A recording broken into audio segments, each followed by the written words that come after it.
the whole middle part of the grocery store? Yeah, just don't go there unless we've talked about that several times on this program. We just shop the periphery of the store.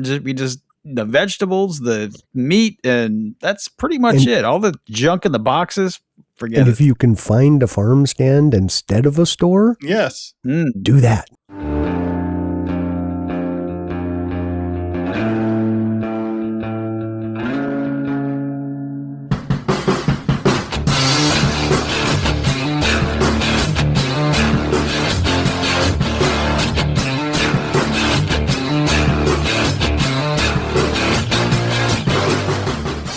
All right, everybody, welcome back to another episode of the Space Tomatoes podcast. I'm one of your hosts, Havok.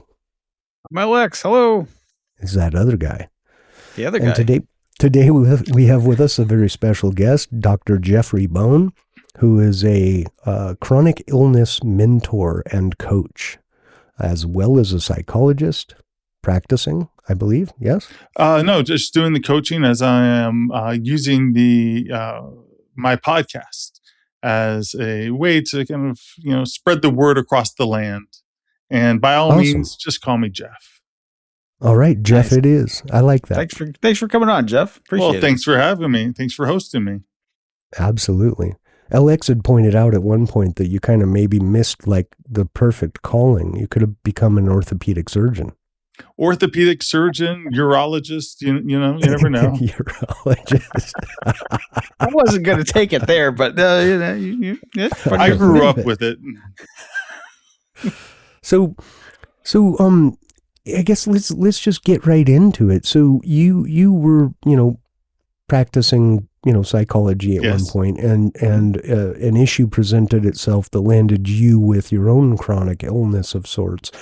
What actually happened, and what was that process like, and what did it feel like to go from the person treating people to the person being hopefully treated? Well, about a decade ago, I was in my own office. I was the only one in there. I had a waiting room, I had two offices, a little restroom. And the problem was that after about 3 years or so, I had this horrible sinusitis and just this headache that just would not go away. And so, went to the ENT, just the ear, nose, throat, and, showed some sinus issues, was given some prednisone. And after I took the prednisone, my body flipped out. It felt like I was walking on vibrating sand. My bladder hurt. It was holiday time, so all the Christmas lights, they were just distracting and they were nauseating me. Couldn't watch anything on television because just the motion on the screen was overwhelming. My memory, I couldn't remember my kids' names, my animals' names. It was just horrific. So I go to all the doctors, the neurologist, I go to multiple ENTs, internists, you name it, and see they're like, oh, just wait a little bit, everything's going to be fine, or it's just anxiety. And it's just not resolving. I continue to look, I continue to seek. And then eventually I go to one doctor, a functional med doctor, does some blood work and says, I think you may have a mold problem. And so I hire an environmentalist, checks out the house, checks out the office. Turns out there's 2 neurotoxic species of mold in that HVAC. And it was Stachybotrys, which is the most famous black mold. Another one I can't remember off the top of my head. And that had kind of spiraled me into the world of chronic inflammatory response syndrome. And you would think the fun would stop right there, but the fun continues. So after spending a lot of money and doing everything in that world, I'm better. I do strange things like ozone therapy, do lots of binders, do these different things to kind of like help clear myself of the mycotoxins. And I do get better. And we're moving in the right direction, but I have no good days. And I was going to go to the Mayo Clinic, which is kind of like the car wash of doctors. You get, spun around by all these different doctors. But I have some decent health systems near me. So I'm like, why don't I just look at the hospital directory? Because I've been to lots of doctors at this point, and I'm just like, maybe there's something that I haven't tried yet. So I go through and I see one that just says toxicology. And I'm just like, hey, I don't know what toxicology does, but I'm feeling toxic, so I'm going to go there. And he doesn't believe in the mold stuff. He's just kind of poo-poos that idea.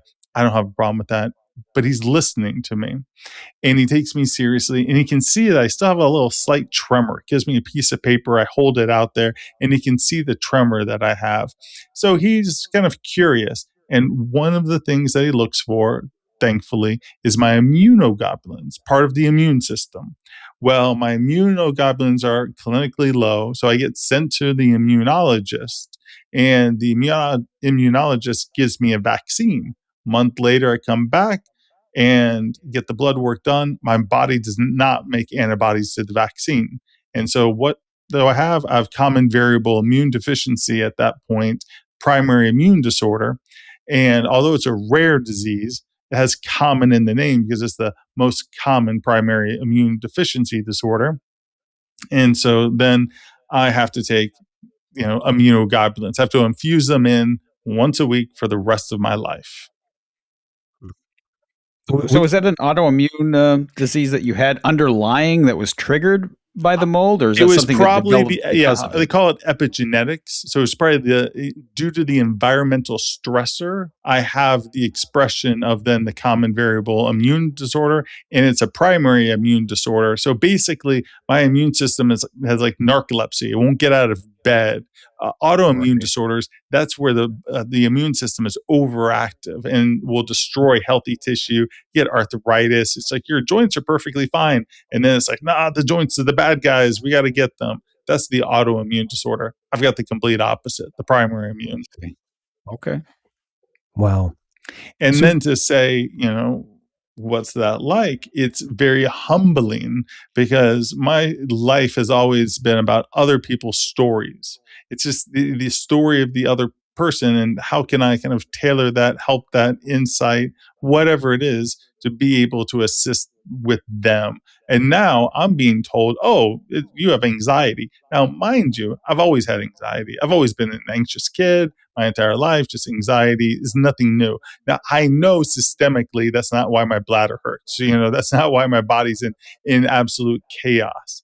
And so when I get into the patient role, it's very, very scary, because at first I'm like, just go see the doctor. The doctor will know how to fix me. And it's like, well, that one didn't, and that one didn't, and that one. And wait a second, I'm starting to get a pattern here that I'm not fitting into that decision tree, into the box of how they see people. And I'm getting kind of dismissed. And I'm just taking every single supplement because I'm feeling very overwhelmed. My brain is literally inflamed and I'm having major problems. It just so happens I had a SPECT scan. I don't know if you know who Dr. Daniel Amen is, but he's famous for doing these brain imaging SPECT scans. And I had one in the early 2000s, so which is before the mold. And I had one in then 2022, and it clearly showed a huge difference in terms of my brain functioning. So you could see the impact of it neurologically. So with this impaired, broken brain, I'm Googling. We don't have AI at that point. So it's kind of like I'm just good old fashioned Google, and I'm Googling things. I'm trying every single supplement that I can find. Maybe it's this one, maybe it's that one. I need some NAC, or I need some black oil seed oil, whatever it is. I'm trying everything, and nothing is kind of moving the needle. And all of it is this hope. I'm just hoping to the next one, because I go to the doctor, and it's one of those things that only the real kind of chronically ill will kind of recognize. One of the things that I never knew, it's like a new doctor is like Christmas. I mean, you were just so excited to see the specialist. And then you get the usual, like, I've got no idea what's going on.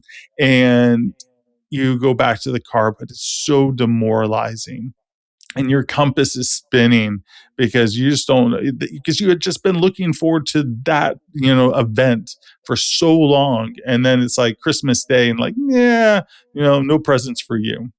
And then the demoralization that hits, and then you're just kind of existentially kind of spinning.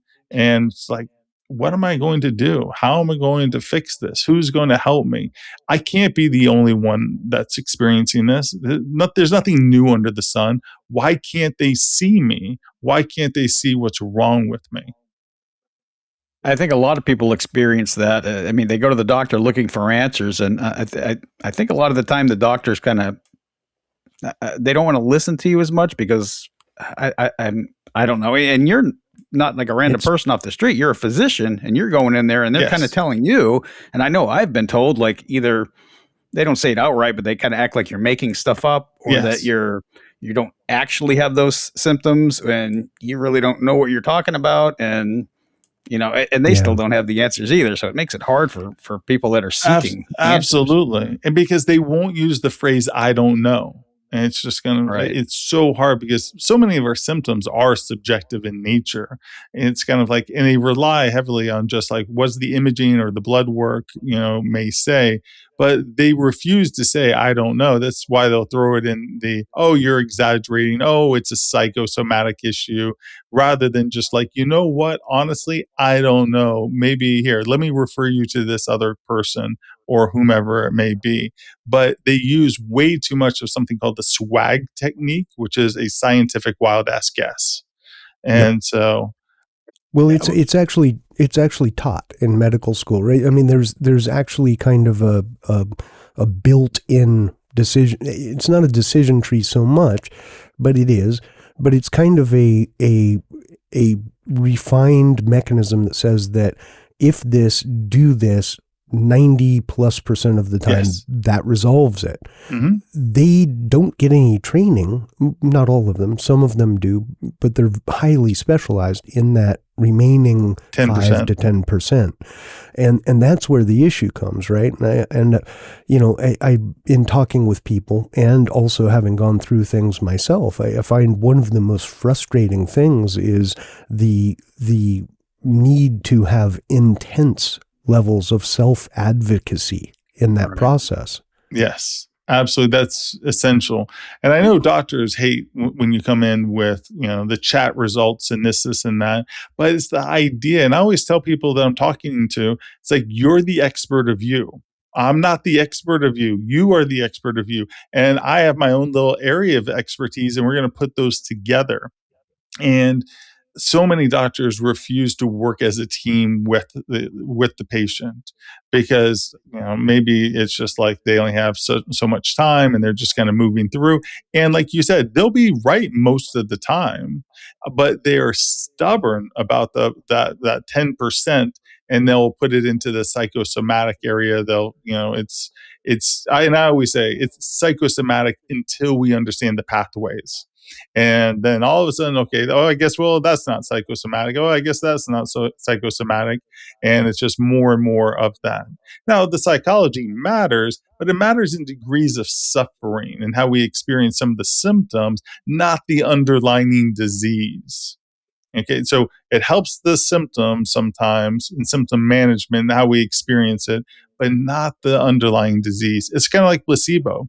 You can have a placebo, and it's like, oh, this is going to take away blah blah blah, and it will some of the time, but it doesn't do anything for the underlying disease. Just the perception of it temporarily. So, yeah.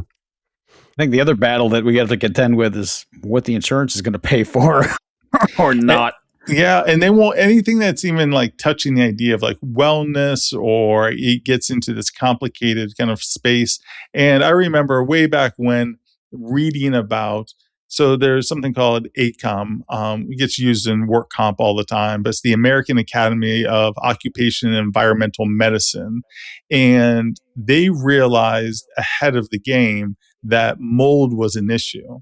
And they had the attorneys write up the sections associated with black mold that would protect basically the insurance companies, the doctors, and everyone kind of like in that game. So, but the thing is, it's like if you ask farmers about it, and they talk about farmers and mold in the feed that they're giving their animals, they are all on top. That's where the research is, because the health of those animals in terms of how big and strong and healthy they are it's kind of like it's all of the information is right there. So it's kind of strange, but they got ahead of the game, so mold would not be taken so seriously. Of course they did. Same with like Lyme and things like that, and just environmental medicine kind of in general. They want to dismiss that. And mold's a huge one, right? I live on a small farm. So, if we get a feed sack that has mold in it, the whole thing is gone. It's no longer any good. And if you feed mold to animals, it will alter their health in a very detrimental manner very quickly too. It's not a slow moving thing. It's pretty quick. It's almost like we're mammals. I know, how weird, right? It's very, very, very strange. I mean, we have fancy thoughts and we wear clothes and we have this and that, but we're mammals. And what's confusing is that not everyone reacts to mold the exact same way. It's like some people are lactose intolerant. Some people can take the lactose. Sometimes people can clear mycotoxins easily, and some people cannot clear it. So there's variability to it, which then kind of reminds me of the David Foster Wallace quote, "How can I have all of this inside of me, but to you it's just words?" So the person's suffering, and it's like they have a tempest, they have a storm within them, but it's just words that come out because pain's unshareable. I can't give you the burning in my right foot. No one can feel that. I can give you a metaphor. Always, it feels like it's by a campfire, but I can't give you that pain. And then I'm in a position where I just have to hope that you believe me, because that's all that can be there. It's like you either believe me or you don't. But can't really test it. I've had the nerve testing, I've had the MRI, I've had the blood work, I've had all the stuff. It's just kind of like, it is what it is. You believe me or you don't. And sometimes we get into those doctors where they just don't. And for whatever reason, maybe wrong time of day, or they just don't believe in that, or whatever it may be. Well, there's a huge push to in the medical field, right? And insurance as well. And you mentioned this, right? They don't cover things like supplements. Doctors will rarely look at even the most simple things for problematic areas, unless it's, absolutely tried and true tied to this, right? Yes. But diet, right? Supplementation, exercise, things of this nature. You go to a doctor and you're going to get a prescription. And yes. It's okay, but, is it something, well, this will clear it up. What's the foundational problem here? And they're like, next, we got to get the train rolling, Yeah. So, when I went to the urologist, they're like, here's some Flomax. It's kind of like, it's a take. And again, it's like, he had no idea. He's like, try this Tic Tac. And it's kind of like, didn't make a difference. But I have a great example of it too. I had this horrible insomnia during this time. I mean, zero sleep. There were times where I was given heavy duty, medication, and I still wouldn't sleep. It was that bad. I had a home sleep study. I had a sleep study in a lab. It's like, and again, they would pay for all of that kind of stuff, and they paid for my medication. But it wasn't until I went to the functional medicine doctor and he had me test my cortisol throughout the day, spitting into a tube. And then that showed my cortisol levels were just off the charts. Just so happens they have medication that will raise your cortisol. They don't have medication that will diminish your cortisol. But there are supplements that do. There are adaptogens that do decrease cortisol. And so it's kind of like, I'm talking to the head of sleep, medicine for the rather large, Hoag Hospital, a very well-respected health system here.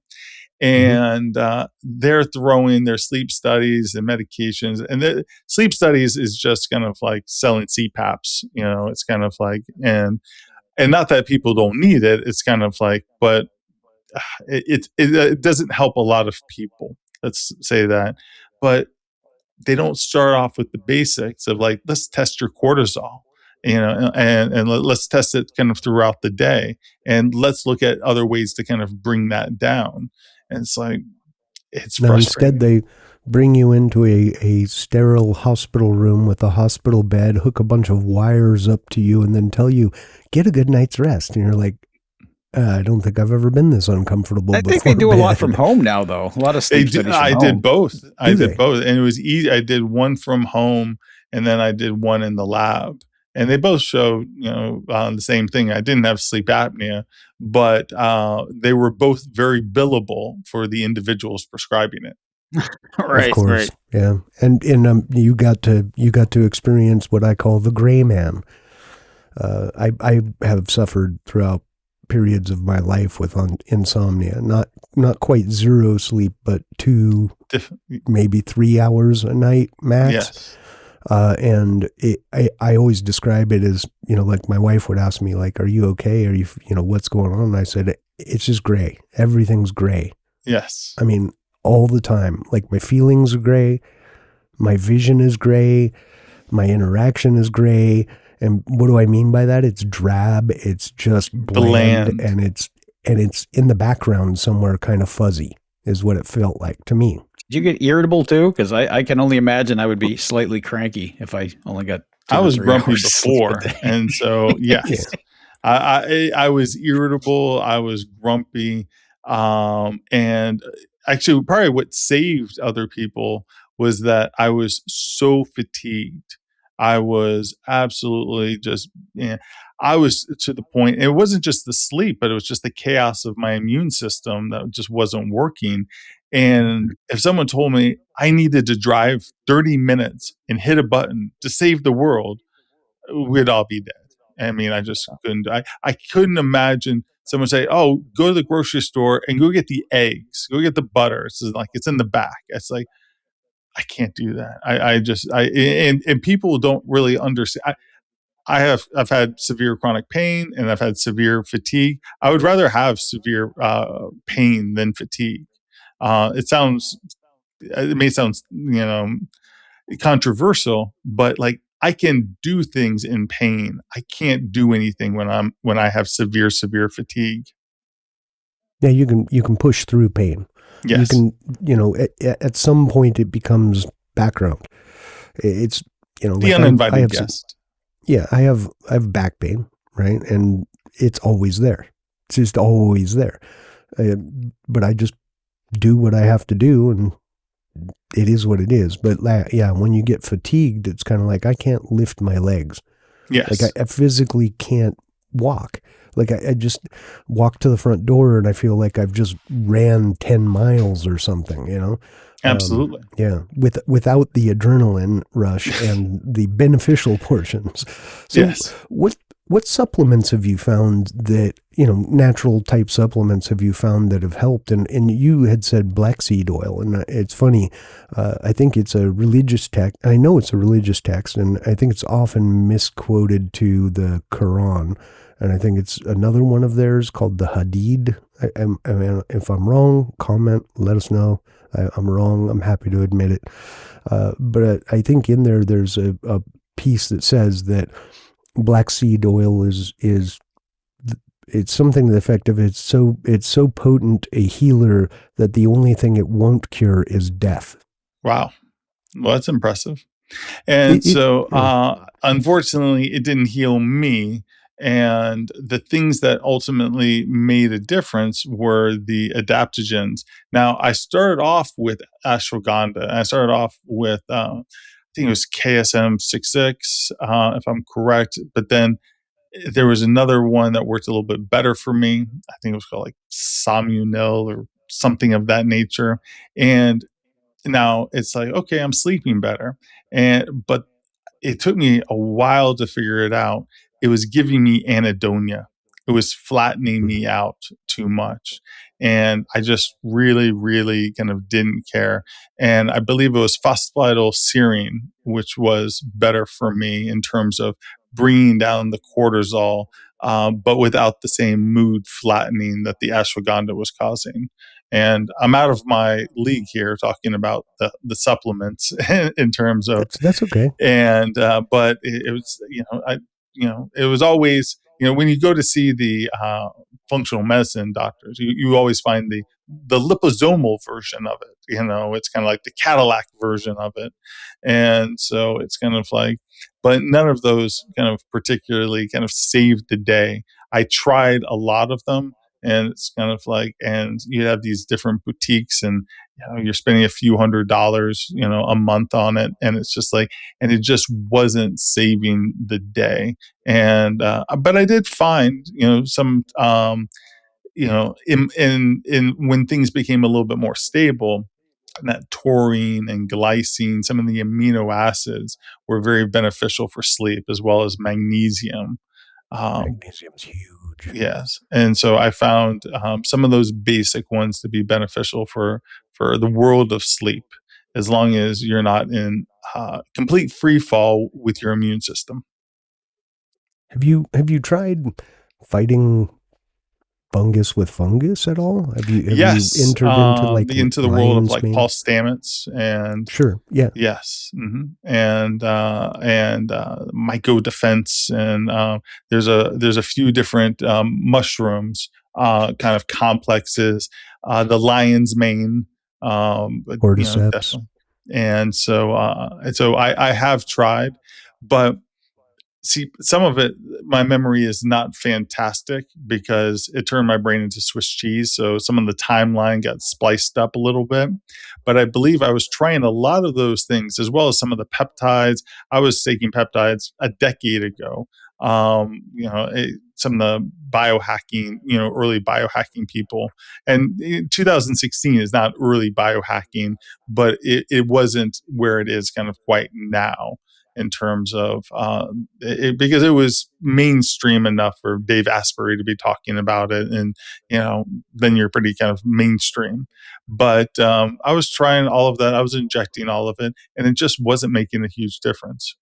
It wasn't until I really stabilized with the immunoglobulins.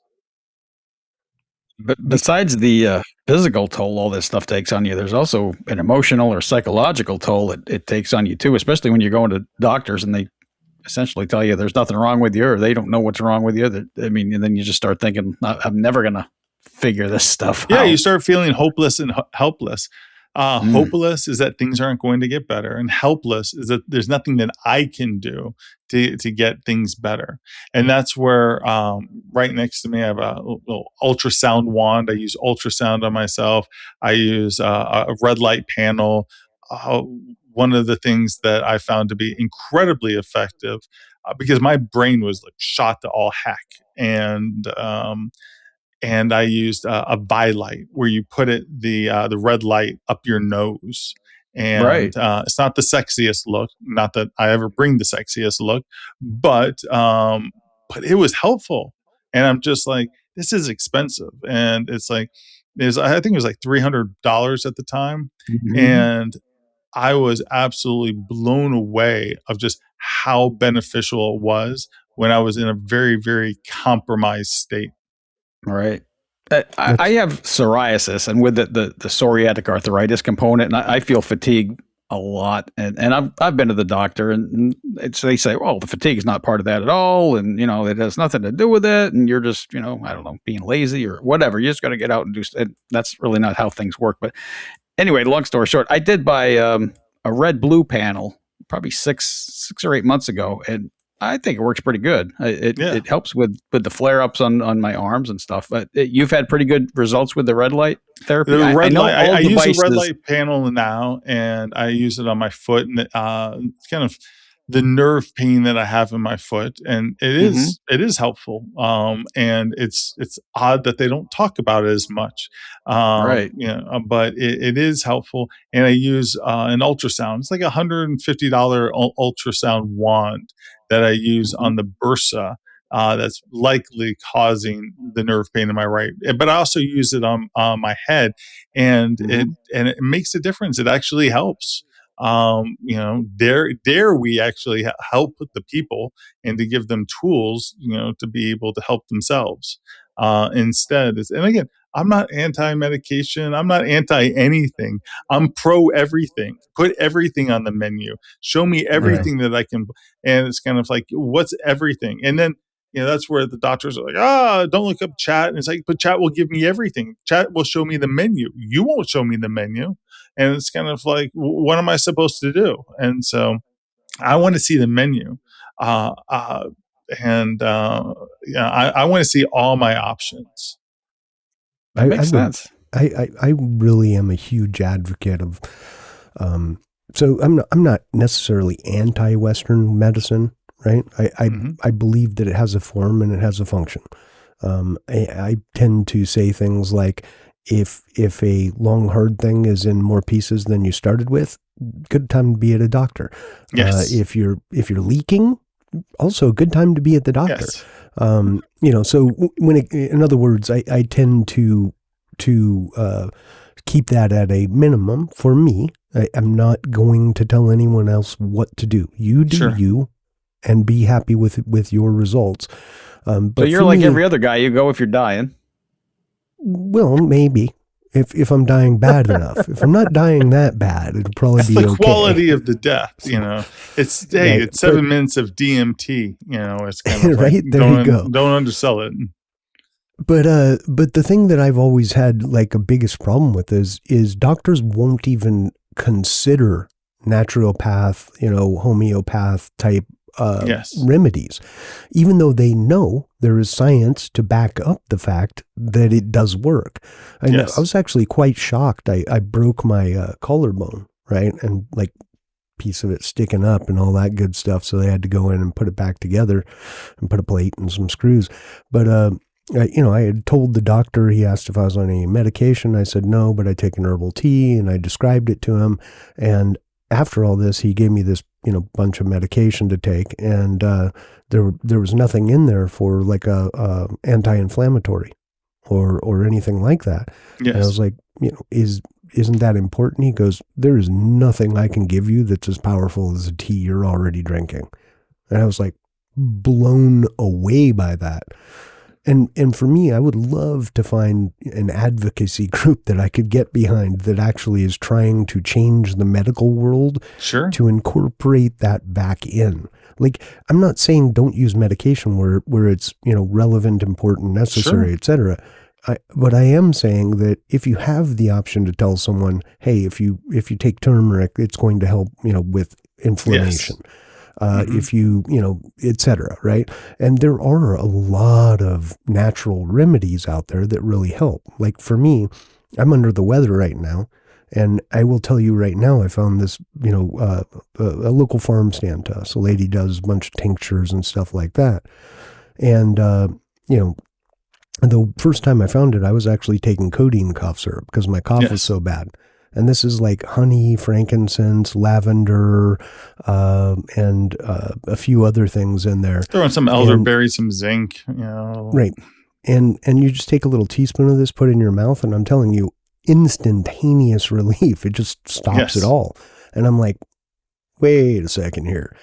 So I've always been a big fan of that. And I think it's really neat that you also have incorporated that into your journey and tried several paths, right? Because I think everyone has a blind spot. Absolutely.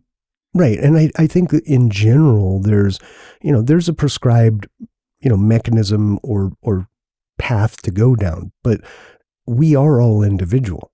And, very much so. Your body is different from mine, which is different from LX's. So treating us as all the same thing, probably not the best way we could treat people. And the thing that they really undersell are the side effects of these medications. Yeah. And the withdrawal of these medications, which can be extremely problematic. And so it blows my mind that we don't start with like SAMI. And again, I'm not the expert here, but someone's experiencing depression. It's like, why wouldn't you start with the supplement instead of something with a black box warning that indicates that they may be more suicidal afterwards? And I've talked to many people who they take one dose and they're right to the ER because they're having these panic attacks because the reaction, because it can be very intense. And again, this is not anti-rant of SSRI medications, but I'm dumbfounded by but why don't we start simpler? Why don't we start, somewhere else? It's kind of like, rather than, in that direction. Um, it doesn't make sense, whatsoever.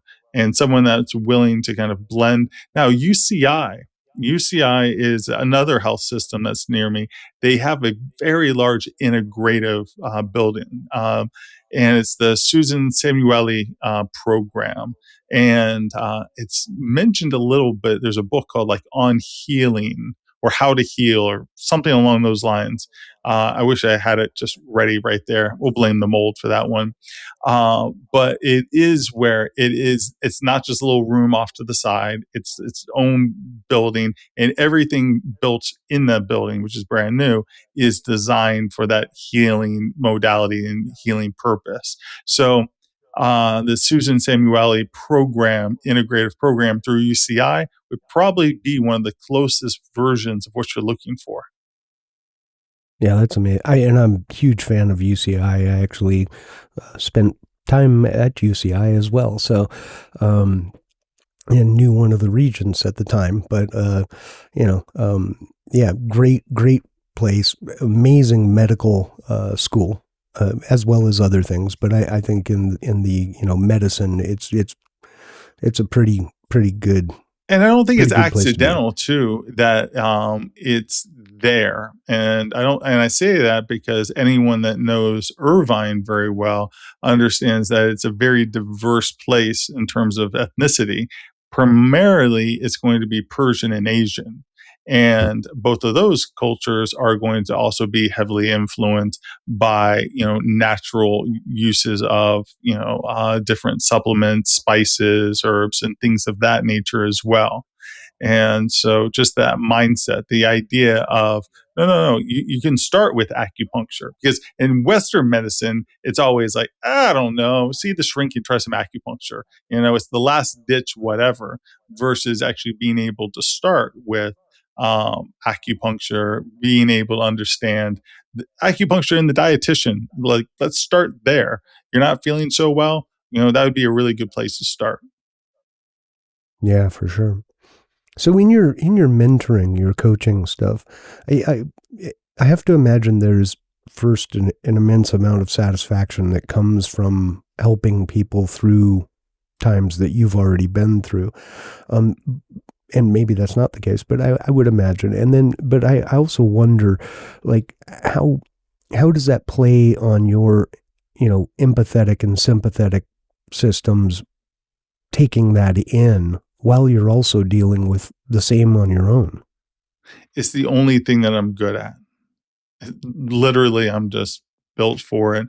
And it is something that is just my nature. I see people who are proctologists, who are surgeons, who are eye doctors, and I couldn't do that. They're accountants. I couldn't do that. If a bunch of people want to talk to me about difficult times living with chronic illness, that's my sweet spot. That's like, Barry Bonds having a pitcher that actually wants to pitch to him. It's kind of like, hey, let's go. This is what I'm good at.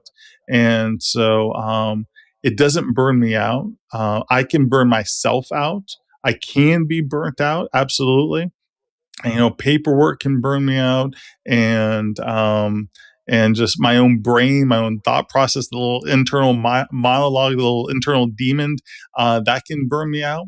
Other people and their problems, that's my safe spot.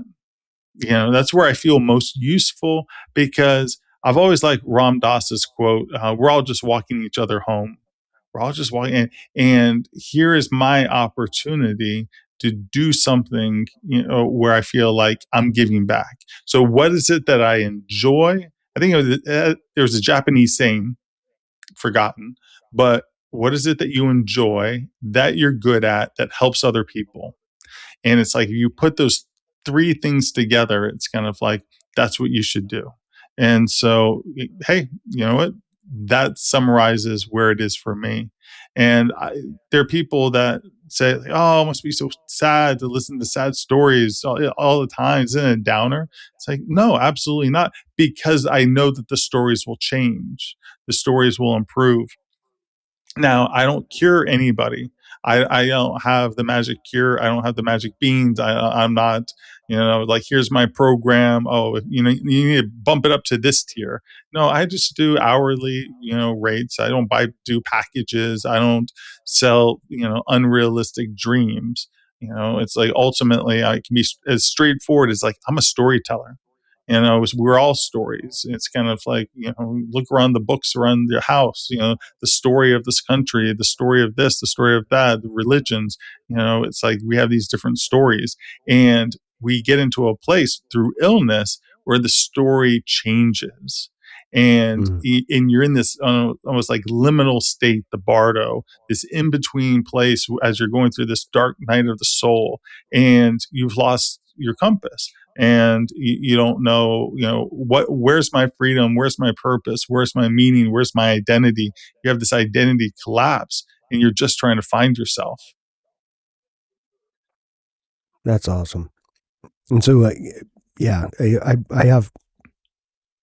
So it almost seems like you are really kind of an empath, but also one that has been able to deal with taking on, and not necessarily maybe not an empath, but similar in nature, right? Because you're taking on other people's things and you're trying to help them make sense of them, trying to help them find a way to be okay with what's going on. Yes. To, further their lives, right? And I think that probably has a huge impact on their overall health in general, right? Because if you can kind of get your brain, your psyche to be more in line with you and your thinking, then, where it's aligned. Yes, absolutely. You're not fighting yourself. You're not at war with yourself. And a lot of times, and I've seen it throughout, the decades where I've treated people. There are people that you can have experiences of mental illness, and it's absolutely as clear as day when, okay, this person's experiencing some clinically significant mental illness moment. But most of the time, vast majority of the time, there's no mental illness. It's human experiences. And the person is human, and they're just lost. They're confused. They're a little scared. They're lost in the forest, and they're dealing with this uncertainty. And so, and that's what I think is the emphasis. You're not mentally ill. It's just like you're not aligned with a story that's making sense to your experience, to what your physical capacity really is. And once you can align the story, and it's kind of like life can make a lot more sense to you. But you have to be willing to let go of certain things, grieve certain things, but there are opportunities to expand other areas. And that's, so you said books, and I've done all kinds of silly books. I've done poetry books. No one read the poetry; it's terrible. The poetry was just for me. It's absolutely god awful poetry. But I needed to express. But it was only after my illness did I start kind of creating poems, and then just kind of journals, and then got silly with it. Made some 3 different coloring books, just for like, can I do this? It was just this curiosity, because when you are lost, I call it just lost in the forest. It's kind of like, and why the forest? Because if you've ever been lost in the forest and there's no damn trail around, it's kind of a little scary. And you don't have your bearings to you. If you can't read the sun crossing in it, and you don't know where the flow of water is and whatnot, it can be very, very disorienting. You don't know in what direction to go. And so the whole creation of these books, and it never came out of a good day. It was always a bad day. And it was almost like sending out like a signal flare to others to kind of say, hey, come over here. Let's talk about things. There's a book about this, a poem about this, a coloring book about this. Come and we can talk about these stories that you're living in, that you're struggling with. because you've lost the sense of who you are because life has changed dramatically for you. Hmm. For my wife and I, we've had we both kind of deal with chronic illness for a while, and we've made huge diet changes in our lives, and I know that's made a significant difference. Have you experienced anything with diet change for yourself personally, or for any of your Absolutely, clients? personally, 100%. Having all kinds of symptoms, and my immunologist had delayed allergy testing done on me, where you would kind of tape these little pucks, almost like those air, I guess those little Apple Air Finder little buttons, Mhm. and tape a series of those on my body, and then tape a few more, and I was able to figure out like no dairy, no eggs, no barley, no corn derived, no coconut derived, which is a whole lot of stuff. Oh wow, yeah, So, that is a lot of stuff. Yeah, the a- corn and is a big one. and I could really, know, because, my hair was falling out and my scalp was itchy. It was strange. Like the crown of my head was extremely itchy, and if I really, amped it up, my heart would start racing, and I could have tingling sensation kind of throughout. And that's just what I could see. I'm sure, again, there was other things that my body was experiencing that I wasn't. And so I've gone to a much more simplified diet, and I just stick to this very, very simple diet, and I can eat the same thing every single day. Me too. And so that's, people say, oh, I just ate that the other day, I can't possibly eat that again. And I'm just like, I've had peanut butter and banana every single day for like the past like 5 years, for breakfast. And it's like, and I'm looking forward to tomorrow because I like my peanut butter and banana. And so it's and rice, broccoli, and maybe salmon or chicken, and a lot of times I don't even eat lunch. And so I try to keep it very, very, very simple. And but I have noticed, yes, the dietary aspect. I mean, this is the same thing where we put the pills go here, but the pill could just be, broccoli sprouts too. Right. It can Yeah. be the right protein, it can be the right thing. And usually it's, and I'm not the, again, I'm not the dietitian, but I've found that it's just amazing when you just say, the whole middle part of the grocery store, yeah, just don't go there unless it, We've talked about that several times on this program. We just shop the 100%. periphery of the store. We just the vegetables, the meat, and that's pretty much And- it. All the junk in the boxes, forget And it. if you can find a farm stand instead of a store, yes. do that. Do that. Yes, no, And I've- absolutely, absolutely. If it's viable, or if you can find a butcher, if it's kind of like that you can kind of work with those kinds of different things. And so, but by all means, I just try to keep it as simple as possible. Uh, you know, I. I don't even put a lot of times dressing on if I have a salad. It's just like no dressing. But I'll mix it up with my protein and whatever vegetable, and it's just more vegetables, and it's just okay, more greens coming my way. But it's amazing that the middle part. I always think that's what they decided to sell us in the 1950s. It's kind of like the 1950s. They decided we can just. It's basically different forms of spam. Basically, it's like non-meat spam. That's what exists in the middle of the grocery store. So Yeah. when I mean, in just look at the doubt, food pyramid. I mean, that thing's horrible. yeah, if you follow that advice. yeah, I'm bad at following advice, and the easiest thing to do is to be your own doctor, is to like eat something and pay attention. Pay attention to how it makes you feel, because Mm-hmm. humans are so habitual. So we have roughly about 70,000 thoughts a day, and about 80% of that's recycled from yesterday. So we get into like the poison and we just recycle what's familiar. Well, like, why are you drinking Diet Coke? Because I always drink Diet Coke. It's kind of like, I mean, okay, so let's not do that, and we can, try something else or whatever it is.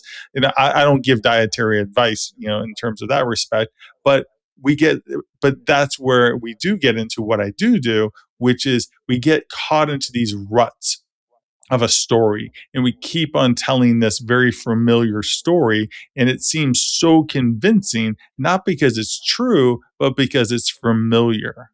And so that's where, I'm here as the human form of ayahuasca to break some patterns. Yeah, I like to describe some of that process as the porcupine theory.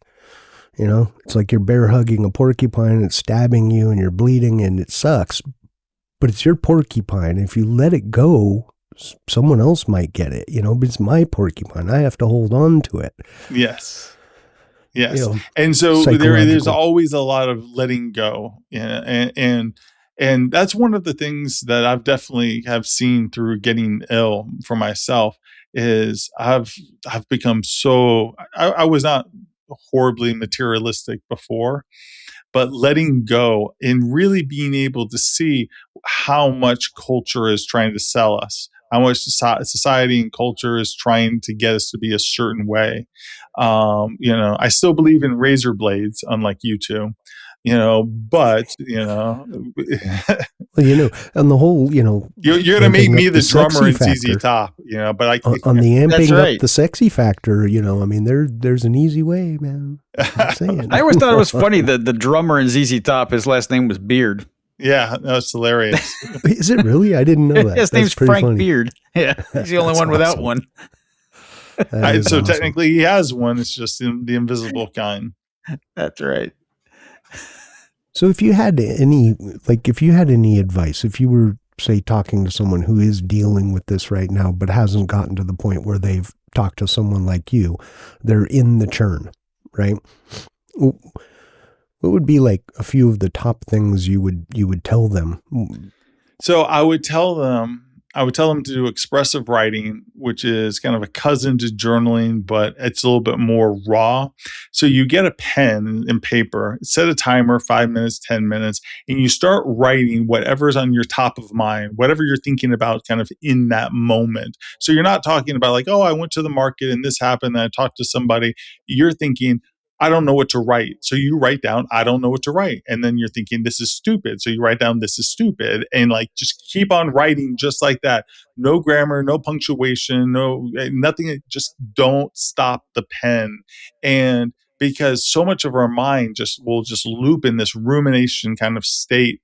And a great way of being able to break that rumination, a great way to have that catharsis and be able to see your own thoughts is this expressive writing where you just write just nonstop, 5 minutes, 10 minutes. It doesn't really cost you much. It's ink and a pen or ink and some paper.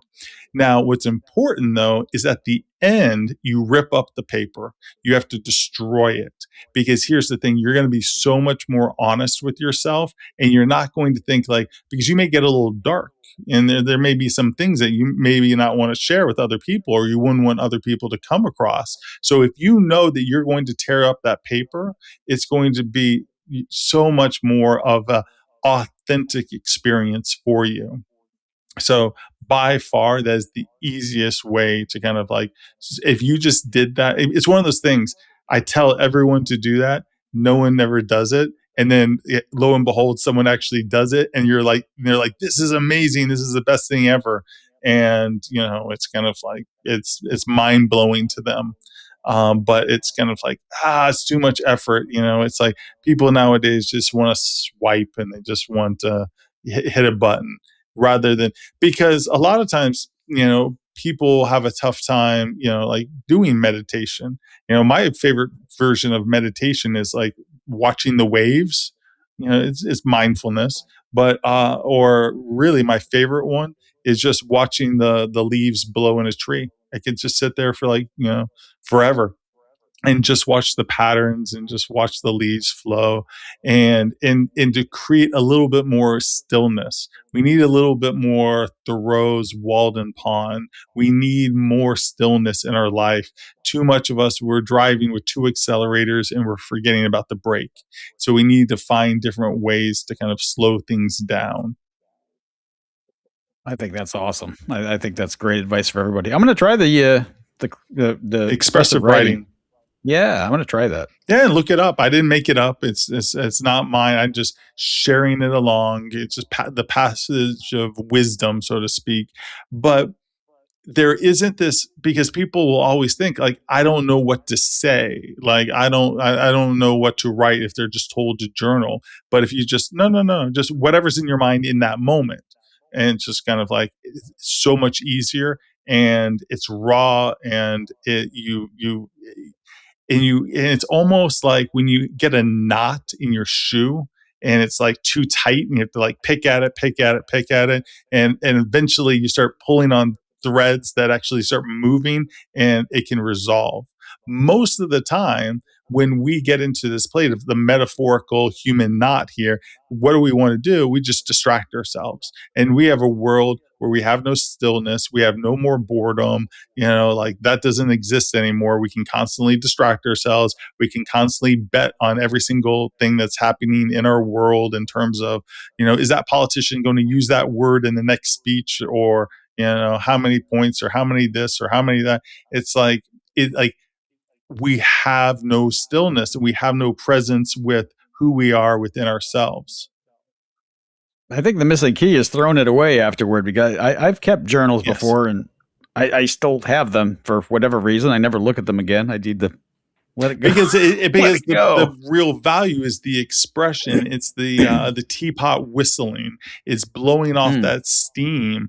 And I think knowing that it's going to be destroyed allows you to be a little bit more raw, a little bit more untamed, a little bit more just like, and for the most part, the parts that we would probably want to not share with everyone, it's kind of like those little shadow parts of, usually it's the darkness, it's the sadness, it's the anger, it's those different things.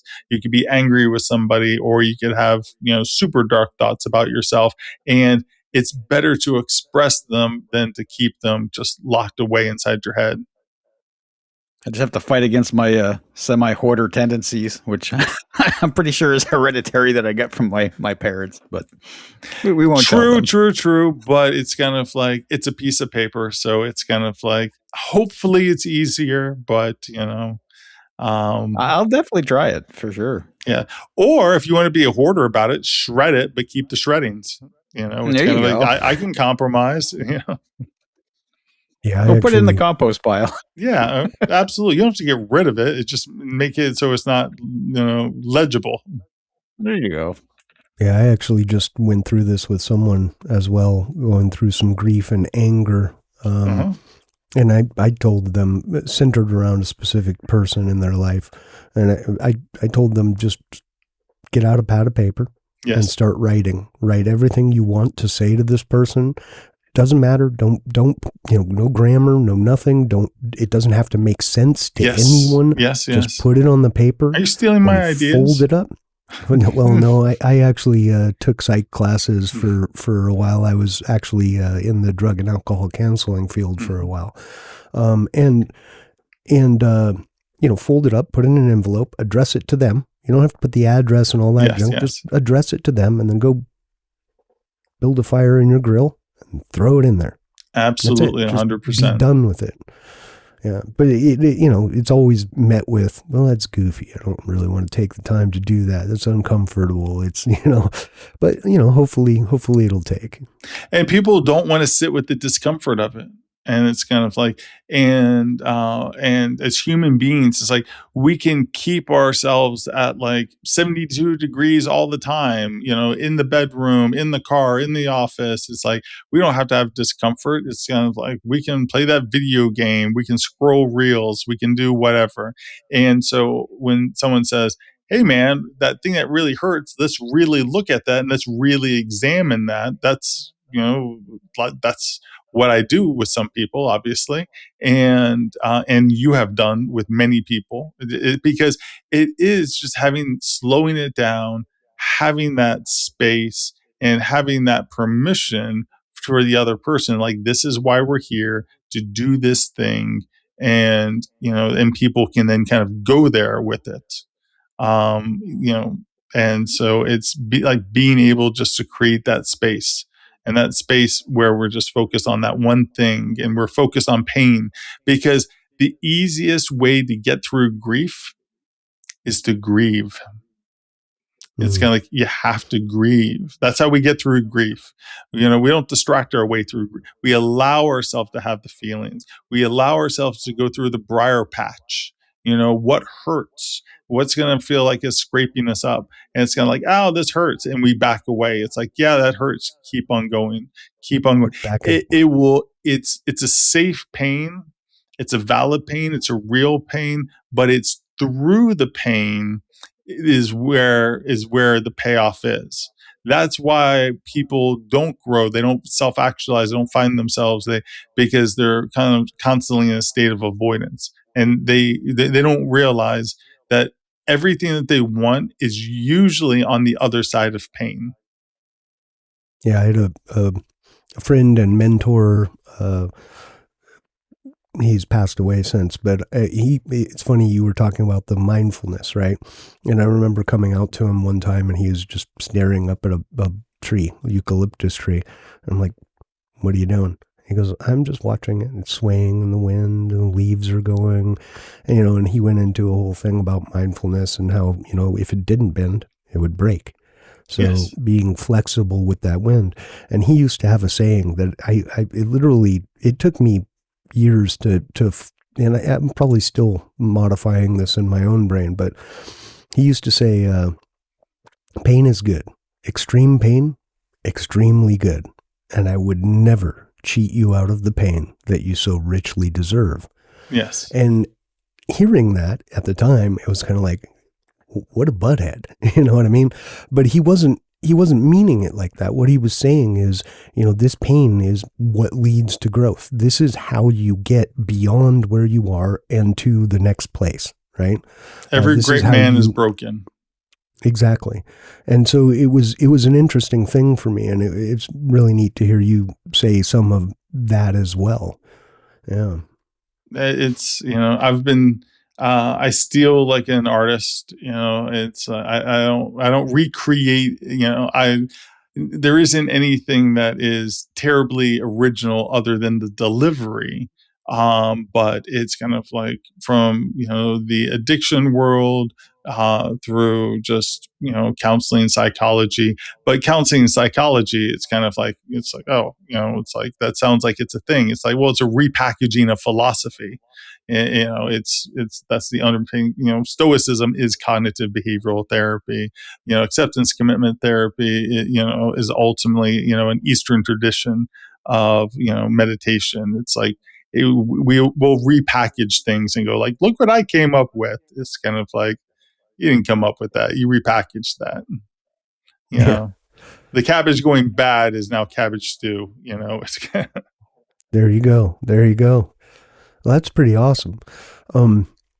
Yeah, I this has been a really, really great conversation so far. I really appreciate you giving us some time. And I enjoy it. I mean, talking to two men here, having a conversation, and I don't think it's one of the things that more people should be doing more often is having conversations and interacting with one another, because we're tribal animals.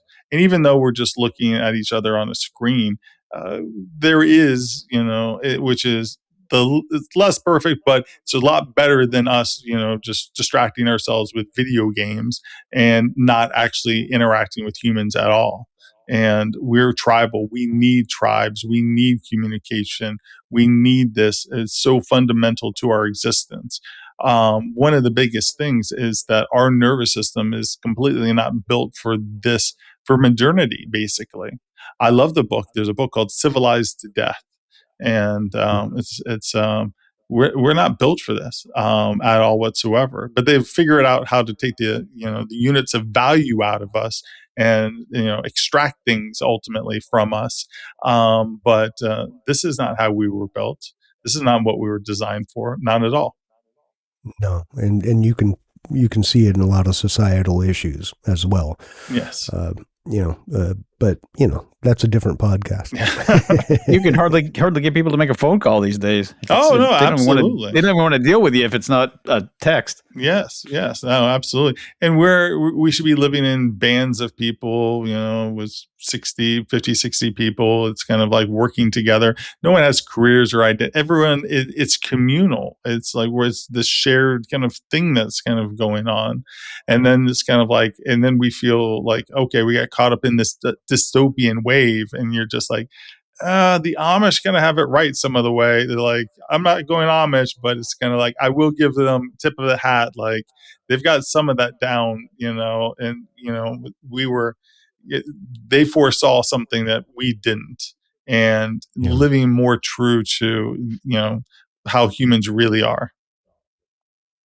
Yeah. We've talked about that several times. Like, the Amish do have some things right. Yes. Some things I don't agree with. Sure. I mean, it is a high control group. And, yes. I don't agree with some of those things, but true. There's always that fine line. Which one? When you get people together, like a intentional community and a cult. I don't know. Yeah. I'm not. You're not hurting my feelings. I'm not Amish. How you keep it from going over the line? I just lived in Ohio for a little bit, so I was just dodging carts. So. But if you look at it across society, name one societal group that isn't that. Name one. We say okay, they have that high degree of control. No, to some degree, yeah. Well, no, to a massive degree. I would argue that they have probably no more control to their lives in their communities than we do in ours. It's probably different city, because your county, control, your state, and your federal government. You've got your whoever is employing you. You've got all of this stuff that's imposing control on you, right? We don't see it that way. We see it as, oh, well, these are beneficial for this reason or that reason or whatever. What some people do, but the fact is that control is still there, right? They'll tell you, well, you can't have a hydrogen automobile. Well, why not? Because we kind of made that not the winner. You can have an EV instead. You can't do this. You can't use that type of energy. We can't have thorium reactors because we won't license anyone to actually test and develop these things until very recently. So, the control is there. It's not, our lives are a lot more complex and intertwined, and it's a much larger society. So we tend not to see it as that overt control that a small community with a church leader having that control exerts on that community. Right? Does that make sense? It makes sense. I see it's a difference between when the county says you have to pay your taxes versus elder, Jacob, says like, you can't do X, Y, and Z. And so, it's like, I understand where you're coming from, that there's lots of control in different ways. But the control comes off differently. And obviously within a religious setting or cult setting, where you really lock down probably a lot of behaviors, because I may not be able to have that reactor, but I can flip everyone off and move to Idaho and do my little thing there. So I have a little bit more individual freedom, maybe in that respect. But at the same time, it's kind of like I can't necessarily put a chicken coop in my backyard, and I can't do X, Y, and Z, and I can't have the hydrogen car. So there's going to be pluses and minuses kind of throughout. And that's, oddly enough, it's kind of like, that's what I talk about with my clients. It's kind of like, where's your agency and where are the things that you have to let go? We have to do that on a societal basis in terms of, where we want to live and how we want to live. Of whatever, North Carolina doesn't have the same rules as Florida. It's like there's a lot of similarities, but there's slight differences depending on what you want to own and how much do you make, and it kind of bends a little bit. And versus kind of California, and which is highly different than those. And there's kind of pluses and minuses to it all. And at the end of the day, there's no perfect path. And that's one of the things that I always like, is that in the journey of life, or the journey of my clients, there's no yellow brick road. There's nothing that's so obvious, like this is the way. It's like, no. It's like part of it is you're lost in the forest, but it's kind of like, it's like we don't need a path completely in the forest, but we need to start going somewhere. Let's start moving, and let's start moving towards something that you want to be, that you want to kind of, I wouldn't say manifest as if you're just kind of creating, but what are your intentions?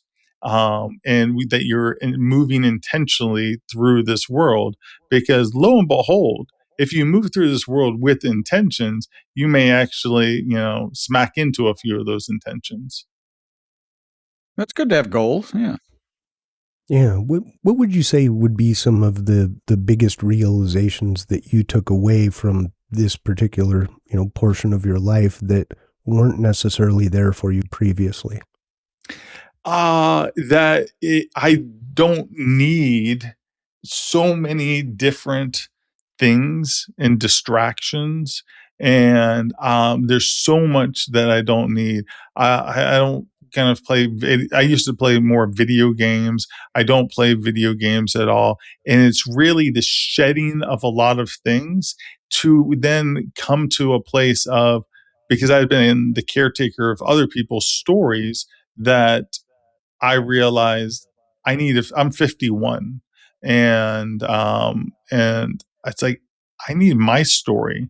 It's like and that's why I wrote different things, and really the podcast.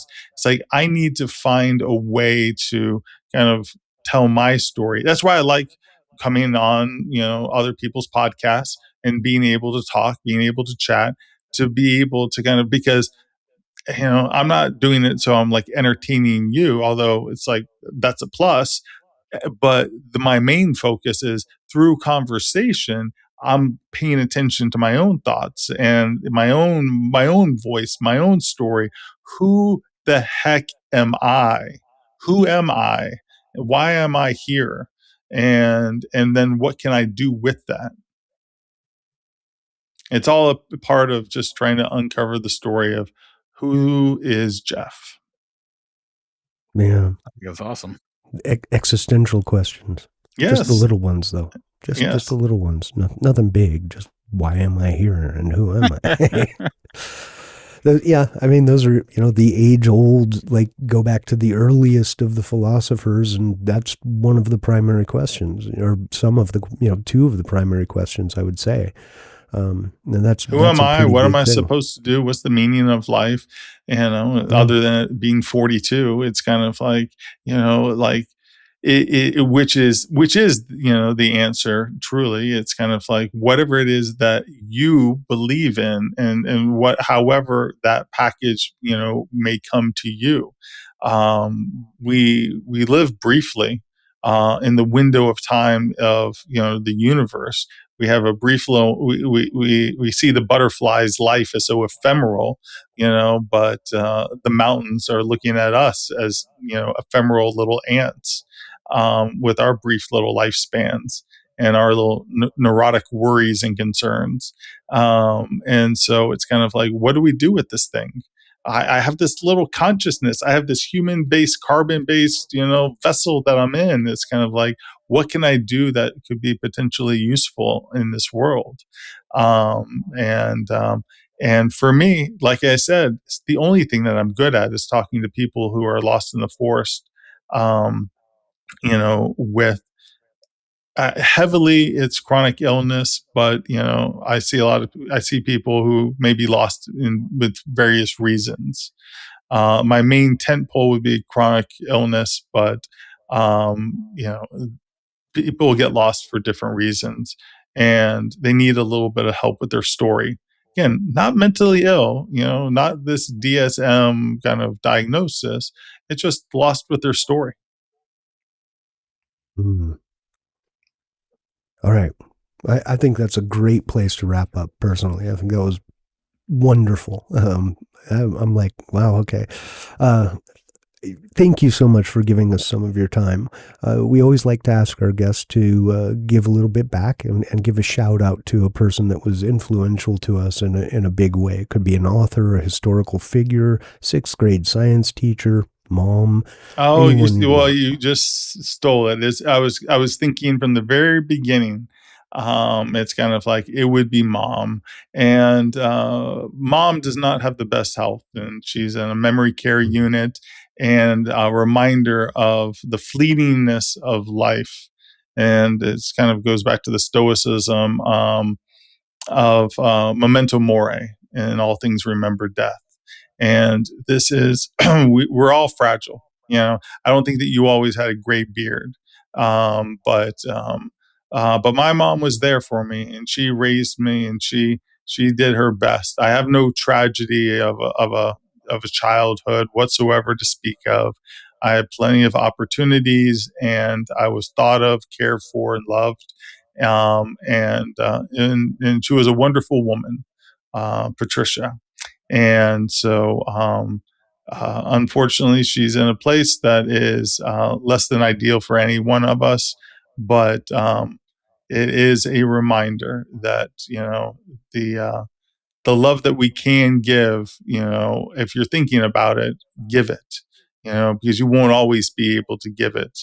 Because one reason or another, things change.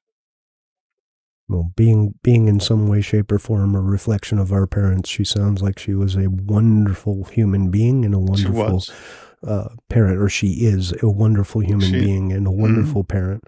And yeah, that's an amazing shout out. I love that. All right. Okay, so let's plug you. Where can people find you? What are you working on? What's coming up next? I'm working on people. I'm working on stories. I think I will continue to dabble with, my solo podcasts and find interesting ways of saying things. I've done over 50 episodes, and I'm trying to find and adapt of finding different ways of being able to talk about similar topics, so I'm not completely boring myself or the audience. And I'm just looking for someone to reach out and to talk.